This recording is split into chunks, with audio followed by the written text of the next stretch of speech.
that's the cool thing that we're seeing is, when we started Namebase, our thesis was that as centralization and censorship grew and got worse on the Web 2.0 internet, there's going to be an increasing need for a decentralized DNS for the Web 3.0 internet.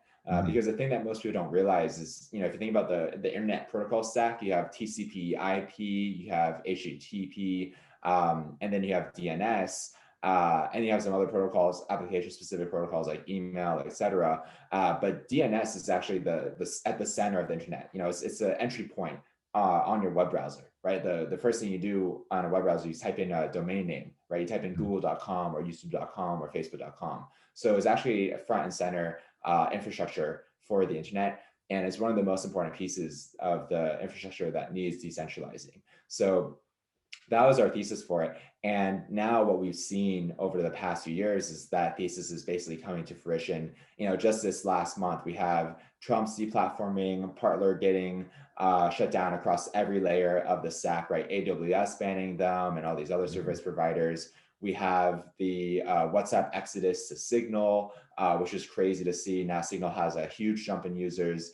We have the Wall Street bets getting banned from Discord, and so we're seeing the centralized internet basically break down, and breaking at the seams. And now there's this massive wave of decentralization. And the way we see it is Handshake is that decentralized DNS protocol that can provide that front end for the internet, and you can basically compose it with all the other decentralized internet protocols that are now released. Right? We have Filecoin, we have IPFS, we have Skynet. And these are protocols that, when you compose them together, are actually going to be the foundational protocols for the decentralized Web 3.0 internet that'll solve a lot of the problems that exist in the current internet. And so that's kind of our motivation.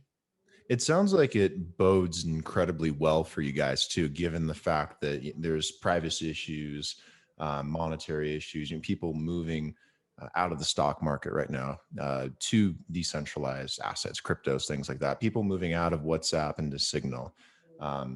People choosing to gamble their $600 check versus, just going to the store and buying whatever they can. I mean, it just feels like the system is a joke right now, and all the centralized bodies and powers that be, everyone's starting to push back against that. And I imagine, places where they can have a platform and not get deplatformed or canceled, because that's another issue as well on all these social media platforms. I imagine for you guys, having these decentralized domains gives people a huge ability and advantage to, move out of that system, I guess. Yeah, 100%. It's it's both fortunate and unfortunate, right? It's like our thesis is correct, but the bad thing is our thesis is correct, and we're starting to see this trend crystallize.